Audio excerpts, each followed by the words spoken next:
بسم اللہ الرحمن الرحیم۔ السلام علیکم۔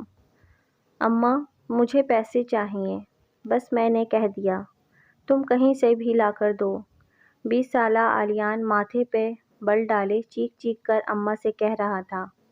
اماں جو چارپائی پر سر پکڑے بیٹھی تھیں، اس کی چیخیں سے تنگ آ کر بولیں، اے بیٹا، تیرا باپ کوئی زمیندار تو نہیں، دفتر میں کلرک ہے، کچھ تو خیال کر لے، اور یہ 50,000 کا تو نے کرنا کیا ہے؟ اماں، 1000 دفعہ تو بتا چکا ہوں کہ مجھے اپنی یونیورسٹی کے دوستوں کے ساتھ گھومنے جانا ہے۔ وہ چڑ کر بولا، تو مت جاؤ۔ تمہیں کس نے کہا تھا کہ اتنے بڑے لوگوں سے دوستیاں پال لو؟ چلو جا کے سو جاؤ، مجھے مجبور نہ کرو کہ میں اس وقت تمہارے ابا کو فون کھڑکا دوں۔ اماں نے بھی دو بدو جواب دیا، نہیں سونا، میں جا رہا ہوں، مجھے رہنا ہی نہیں ایسے گھر میں جہاں پائی پائی کے لیے تڑپنا پڑے۔ یہ کہتے ساتھ ہی وہ ایک جھٹکے سے دروازہ کھول کر باہر نکل گیا، اور اماں تو بس ارے ارے کرتی رہ گئیں۔ چھوڑ دیں اماں، کیوں اپنا دل جلاتی ہیں؟ کچھ گھنٹے باہر رہے گا تو خود ہی دماغ ٹھکانے آ جانا ہے اس کا۔ علیان کی بڑی جمیلہ بہن بولی، سچ ہی کہا ہے کسی نے، اولاد بھی ایک آزمائش ہے۔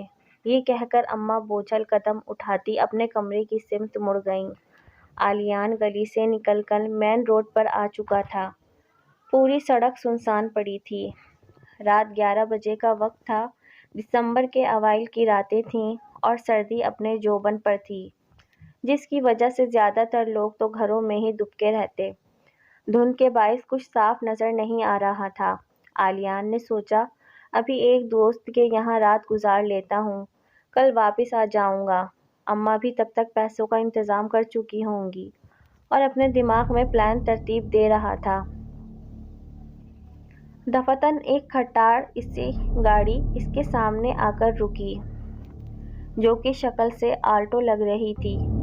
علیان نے سکون کا سانس لیا کہ چلو اچھا ہے، ورنہ اس سردی میں کیا خوار ہونا پڑتا، اور پھر وہ گاڑی کے دروازہ کھولنے آگے بڑھا، لیکن دروازہ خود بخود کھل گیا۔ علیان ایک لمحے کو رکا اور پھر جلدی سے گاڑی میں بیٹھ کر ڈرائیور کو پتہ بتایا اور اپنے ہاتھ رگڑنے لگا۔ کافی دیر گزرنے کے بعد جب اس کا دوست کا گھر نہ آیا تو اسے تشویش ہونے لگی۔ وہ ڈرائیور سے مخاطب ہوا، او بھائی صاحب، یہ اتنا ٹائم کیوں لگ رہا ہے؟ اس نے ڈرائیور کو دیکھتے ہوئے پوچھا۔ ڈرائیور نے کوئی جواب نہ دیا، بس ناک کی سیدھ میں دیکھتا ہوا ڈرائیونگ کرتا رہا۔ علیان نے کن آنکھوں سے دیکھا کہ اس آدمی نے ابھی بھی ماسک پہن رکھا ہے۔ وہ دل ہی دل میں ہنسا اور سوچنے لگا، اب ایسا بھی کیا ڈرنا کورونا سے کہ اکیلے میں بھی ماسک پہنا ہوا ہے، جیسے کورونا تو اسی کے پیچھے لگا ہے نا۔ علیان ان لوگوں میں سے تھا جس نے اب تک کورونا کو صرف ایک ڈرامہ ہی سمجھ رکھا تھا، اور پھر رات کے اس پہر ڈرائیور کو ماسک پہنے دیکھ کر اسے اچھی خاصی ہنسی آ گئی۔ اب کی بار علیان نے اس کا کندھا ہلایا، اے بھائی، بہرے ہو کیا؟ بندہ ہاں نہ میں ہی جواب دے دیتا ہے، لیکن تم تو کچھ زیادہ ہی بد اخلاق نکلے۔ اور یہ میں نے تم سے چولستان جانے کو تھوڑی کہا ہے، جو ابھی تک نہیں پہنچے۔ ایک تو دھند کے باعث ٹھیک سے کچھ نظر بھی نہیں آ رہا۔ علیان ماتھے پہ بل ڈالے اپنے ازلے منہ پھٹ انداز میں بولے جا رہا تھا کہ اچانک ڈرائیور نے گردن موڑ کر علیان کو دیکھا، اور علیان تو جیسے شست ہی رہ گیا۔ ڈرائیور کی آنکھیں بالکل کالی تھیں، نہ آنکھوں کی وہ سفیدی نظر آ رہی تھی اور نہ ہی پتلیوں کا پتہ چل رہا تھا۔ کچھ دیر وہ یوں علیان کو دیکھتا رہا اور پھر اپنا ماسک نیچے کر دیا، جبکہ علیان کی خوف کے مارے دھڑکنیں بے ترتیب ہو گئیں۔ اس آدمی کے 2 لمبے لمبے نوکیلے دانت تھے جو کہ منہ سے باہر نکلے ہوئے تھے، اور سارا منہ خون سے گندا ہو رہا تھا۔ اب کی بار وہ مسکرایا اور علیان سے کہنے لگا، خوش آمدید نئے شکار۔ ایک عجیب سی بھدی آواز آئی تھی۔ علیان جیسے اچانک ہی ہوش میں آیا اور پھر کچھ بھی سوچے بغیر دروازہ کھول کے چلتی گاڑی سے چھلانگ لگا دی اور سڑک سے ہوتا ہوا درختوں کے بیچ جا گرا۔ اس کے چہرے پر کافی خراشیں بھی آ گئی تھیں، مگر وہ ان کی پرواہ کیے بغیر اٹھا اور اندھا دھند بھاگنے لگا، اس بات سے بے خبر کہ ابھی اور کتنی بلائیں اس کی منتظر ہیں۔ تھوڑی دور جا کر وہ رکا اور گھٹنوں کے بل جھک کر اپنی ناہموار سانسوں کو ترتیب دینے لگا۔ اس یخ بستہ موسم میں بھی اس کے ماتھے پر پسینے کی ننھی ننھی بوندیں چمک رہی تھیں۔ وہ کچھ دیر یوں ہی کھڑا ادھر ادھر کا جائزہ لیتا رہا۔ اسے خبر ہی نہ ہوئی کہ کب بھاگتے بھاگتے وہ درختوں کے جھنڈ میں آ گھسا ہے، جو کہ کسی جنگل کا حصہ معلوم ہو رہا ہے۔ تھوڑا آگے چلنے کے بعد آلیان کو اپنے سے کچھ فٹ دور روشنی سی نظر آئی۔ اسے تجسس ہوا کہ اس ویرانے میں یہ روشنی کہاں سے آ رہی ہے۔ پھر وہ اس روشنی کی جانب چل پڑا اور قریب جا کر حیرت زدہ رہ گیا، کیونکہ وہ روشنی ایک جھونپڑی سے آ رہی تھی۔ ارے، اتنی سنسان جگہ پر جھونپڑی کیا کر رہی ہے؟ آلیان کچھ دیر تذبذب کے عالم میں کھڑا رہا اور پھر اس جھونپڑی کے چھوٹے سے دروازے پر دستک دے ڈالی اور انتظار کرنے لگا۔ کچھ سیکنڈ کے بعد دروازہ کھلا اور آلیان کی تو آنکھیں پھٹی کی پھٹی رہ گئیں، کیونکہ دروازہ کھولنے والی ایک خوبصورت لڑکی تھی۔ جی کہیے، وہ لڑکی اپنی خوبصورت سحر انگیز آواز میں بولی۔ وہ مجھے پیاس لگی ہے، اگر تھوڑا پانی مل جائے، آلیان نے تذبذب کی حالت میں کہا۔ ہاں ہاں، کیوں نہیں، اندر آؤ، کچھ دیر آرام بھی کر لینا، کافی تھکے ہوئے لگ رہے ہو، وہ لڑکی پر اصرار مسکراہٹ کے ساتھ بولی۔ آلیان واقعی تھک گیا تھا، اس لیے وہ اس لڑکی کے ایک بار کہنے پر ہی اندر چلا گیا۔ اندر جا کر اس نے پہلے جھونپڑی کا جائزہ لیا۔ جھونپڑی میں قندیل پر 2 لالٹین جل رہی تھیں، جن کی بدولت وہ کافی روشن تھیں۔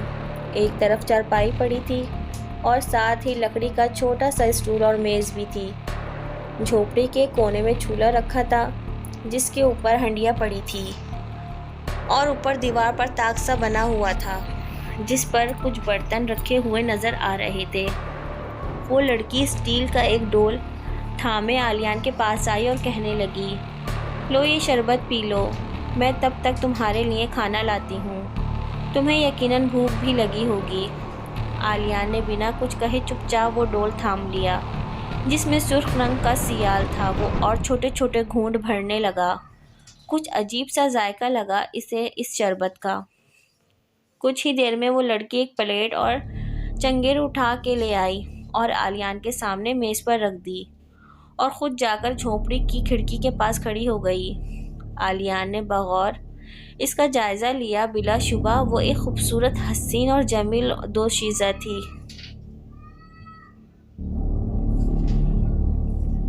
جس کے کالے ریشمی بال کمر سے بھی نیچے تک آتے تھے۔ مگر یہ کیا؟ آلیان کو اپنی آنکھوں پر یقین نہ آیا۔ اس نے ایک بار دوبارہ اپنی پلکیں جھپکیں، پھر بھی وہ منظر نہ بدلا۔ یہ اس کا نظر کا دھوکہ تھا، بلکہ سچ میں اس لڑکی کے پیر الٹے تھے۔ آلیان نے گھبرا کر نظروں کا زاویہ بدلا اور سالن کی پلیٹ کی طرف دیکھنے لگا، مگر وہ یہ دیکھتے ہی دنگ رہ گیا کہ اس سالن میں انسانی انگلی پڑی تھی۔ اسے اُبکائی آئی، وہ ایک جھٹکے سے اٹھا، جس کی وجہ سے پلیٹ دور جا کر گری۔ تبھی اس لڑکی نے مڑ کر آلیان کو دیکھا اور پھر چہرے پر شیطانی مسکراہٹ سجائے دھیرے دھیرے آلیان کی طرف قدم بڑھانے لگی۔ آلیان نے دیکھا کہ اس لڑکی کا روپ آہستہ آہستہ بدل رہا ہے۔ اب تو نہ وہ خوبصورت مسکراہٹ تھی اور نہ ہی گورا رنگ۔ اس لڑکی کے ناخن لمبے ہو چکے تھے، آنکھوں کی جگہ عجیب سی کالی گھڑیں نظر آنے لگیں، گال اس طرح چپک گئے جیسے وہاں صرف ہڈیاں ہی ہڈیاں ہوں، اور خوبصورتی نے بھیانک روپ دھار لیا۔ وہ منہ کھولے آلیان کی طرف بڑھ رہی تھی، جس سے اس کے کالے ٹوٹے پھوٹے دانت نمایاں ہو رہے تھے۔ خوش آمدید میرے نئے شکار، وہ آگے بڑھتے ہوئے بولی۔ آلیان کے اندر خوف کی ایک لہر دوڑی۔ وہ چڑیل اس کے قریب پہنچ چکی تھی اور اپنے ہاتھ آلیان کی طرف بڑھا رہی تھی، مگر بروقت اس کے دماغ نے کام کیا اور آلیان نے اس بلا کو زور سے دھکا دیا اور جلدی سے دروازے کی طرف لپکا۔ جھونپڑی سے باہر نکل کر وہ پھر بھاگنے لگا اور ساتھ ہی اسے جھونپڑی سے ایک سیٹی نما چیخ سنائی دی۔ وہ چیخ اتنی تیز تھی کہ عالیان نے اپنے کانوں پر ہاتھ رکھ لیے، مبادا اس کے کانوں کے پردے ہی نہ پھٹ جائیں۔ وہ یوں ہی بھاگتا جا رہا تھا کسی سمت کا تعین کیے بغیر۔ وہ اب بھی اس گھنے درختوں میں پھنسا ہوا تھا۔ اسے حیرت ہو رہی تھی کہ اس شہر میں تو کوئی جنگل نہیں ہے، پھر یہ کیا ماجرا ہے؟ آخر کون سی بھول بھلائیا میں ہے؟ وہ سوچ سوچ کے پاگل ہونے کو آیا تھا۔ اسے رہ رہ کر خود پہ غصہ آ رہا تھا اور رونا بھی کہ وہ کیوں اس یک بستہ رات میں باہر نکلا، مگر ہونے کو کون ٹال سکتا ہے؟ چاند کی پہلی راتیں تھیں اور روشنی نہ ہونے کے برابر تھی۔ اسی وجہ سے عالیان اندھیرے میں بمشکل آنکھیں پھاڑے دیکھ رہا تھا۔ اب تو وہ اندھا دھند بھاگتا جا رہا تھا، مگر اب اسے صحیح راستہ تلاش کرنا تھا۔ اچانک سے اسے یاد آیا کہ اس کی جیب میں موبائل ہے۔ اس نے جلدی سے اپنی جیبوں کو ٹٹولا اور پھر موبائل نکال کر ٹارچ آن کر دی اور سڑک کی طرف نکلنے والا راستہ ڈھونڈنے لگا۔ بلا شبہ وہ ایک مضبوط اعصاب کا مالک تھا، مگر اس بے درپے واقعات نے اس کے ذہن کو جیسے معاف کر کے رکھ دیا تھا۔ وہ حیران تھا کہ آج کل کے زمانے میں بھی یہ سب چیزیں ہوتی ہیں۔ اپنی سوچوں میں گم وہ آگے بڑھ رہا تھا کہ اچانک ہی اس کے نظر سامنے درخت کے پاس کھڑے گدھے پر پڑی، جو سر جھکائے کھڑا تھا۔ اب اس بیچارے گدھے کو کون پاگل اتنی ٹھنڈ میں یہاں چھوڑ گیا تھا؟ چلو قریب جا کر دیکھتا ہوں، کیا پتہ اس کا مالک یہیں کہیں ہو۔ پھر وہی تجسس۔ عالیان صاحب کا واقعات کو ذہن سے جھٹک کر اس گدھے کی طرف بڑھا۔ قریب پہنچ کر اس نے ٹارچ کی روشنی ڈالی اور پھر اسے ایک اور حیرت کا جھٹکا لگا۔ وہ گہرے کالے رنگ کا گدھا تھا۔ عالیان کو سمجھ نہیں آ رہی تھی کہ یہ کیا چکر ہے۔ رات کے اس پہر یہ گدھا اور اتنا گہرا رنگ۔ وہ اپنی انہی سوچوں میں گم تھا جب چند ساعتوں کے بعد اس کی نظر دوبارہ اس گدھے پر پڑی۔ وہ خوف زدہ ہو کر کچھ قدم پیچھے ہو گیا۔ اس کالے گدھے کے کان نیچے کو لٹک رہے تھے، جبکہ اس کا سر اوپر درخت کے اونچے تنوں تک پہنچا ہوا تھا۔ اسی اثنا میں اسے وہ سیٹی نما چیخ دوبارہ سنائی دی جو کہ اس چڑیل کی تھی، اور دوسری طرف سے وہ آدمی آتا ہوا دکھائی دیا جس کے لمبے نوکیلے دانت دور سے ہی چمک رہے تھے۔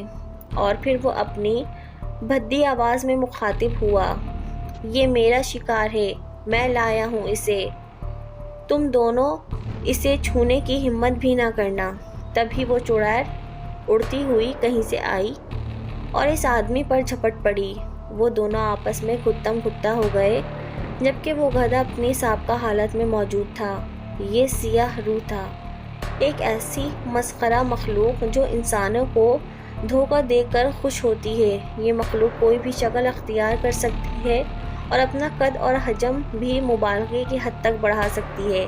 عالیان پھٹی آنکھوں سے اس شیطانی قوتوں کو آپس میں لڑتے ہوئے دیکھ رہا تھا۔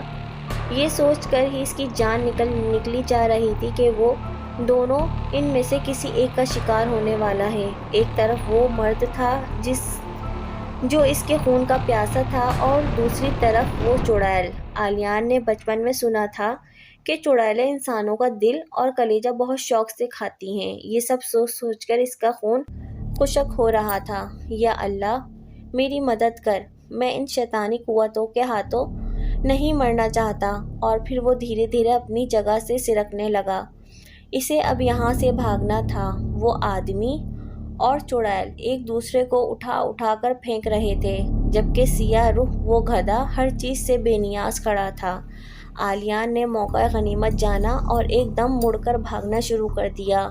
وہ جتنا تیز بھاگ سکتا تھا بھاگ رہا تھا، کبھی کبھی پیچھے مڑ کر بھی دیکھ لیتا کہ کہیں وہ شیطانی قوتیں اس کا تعاقب تو نہیں کر رہیں۔ راستے میں اسے کافی ٹھوکریں بھی لگیں، مگر وہ رکا نہیں۔ عالیان کو بھاگتے ہوئے تقریباً 40 منٹ ہو چکے تھے۔ اس کا دل تیزی سے دھڑک رہا تھا، جیسے ابھی پسلیاں توڑ کر باہر آ جائے گا۔ وہ اپنی گلی کی مرکزی سڑک تک پہنچ چکا تھا اور لمبے لمبے سانس لے رہا تھا۔ تبھی ٹھک کی آواز آئی۔ عالیان نے ادھر ادھر دیکھا۔ وہ ایک بلی تھی جو گاڑی کے بونٹ پر کودی تھی۔ عالیان اس قدر ڈر چکا تھا کہ کہ اسے اب بلی سے بھی خوف محسوس ہو رہا تھا۔ وہ گرتا پڑتا اپنے گھر تک پہنچا اور دھڑ دھڑ دروازہ بجانے لگا، ساتھ ساتھ پیچھے بھی مڑ کر دیکھ لیتا۔ فجر کا وقت ہو رہا تھا، اماں جاگ چکی تھیں اور نماز کی تیاری کر رہی تھیں جب انہیں دروازے پر زور زور سے ہونے والی دستک سنائی دی۔ یہ آلیان ہی ہوگا، ایک تو اس لڑکے کو آرام نہیں، یہ کہتے ساتھ ہی دروازہ کھولنے چلی گئیں۔ دروازہ کھول کر جب اماں نے سامنے دیکھا تو ان کے دل کو کچھ ہوا۔ آلیان کی حالت غیر ہو رہی تھی، اس کے سارے کپڑے مٹی سے اٹے ہوئے اور چہرے پر جگہ جگہ خراشیں تھیں۔ اماں مجھے بچا لیں، وہ آدمی میرا خون پی لے گا اور وہ چڑیل میرا دل چبا جائے گی۔ وہ خوف سے کانپتے ہوئے بے ربط جملے بول رہا تھا۔ اماں نے دیکھا کہ وہ بخار سے تپ رہا ہے۔ وہ آلیان کو کندھے سے تھامے کمرے میں لے گئیں اور آرام سے بستر پر لٹا دیا۔ وہ خوف زدہ نظروں سے اطراف کا جائزہ لے رہا تھا اور پھر اماں کا ہاتھ پکڑ کر کہنے لگا، اماں آپ یہیں بیٹھی رہنا میرے پاس، مجھے اکیلا مت چھوڑنا۔ اور پھر وہ بے ہوش ہو گیا۔ اس کی آواز میں کپکپاہٹ واضح تھی جو اماں نے محسوس کی، لیکن انہیں سمجھ نہ آیا کہ یہ کیا بات ہے۔ کافی دن تک اسے بخار رہا، مگر پھر آہستہ آہستہ اس کی طبیعت سنبھلنے لگی۔ سب نے بہت کوریدا کہ آخر اس رات ہوا کیا تھا، مگر وہ جواب دینے کے بجائے انہیں یکٹک دیکھنے لگتا۔ زندگی اب معمول پر آ گئی تھی، مگر آلیان آج تک اس خوفناک رات کو فراموش نہ کر سکا۔ وہ اکثر راتوں کو ڈر کر اٹھ جاتا اور پھر اپنے ارد گرد گھورنے لگتا۔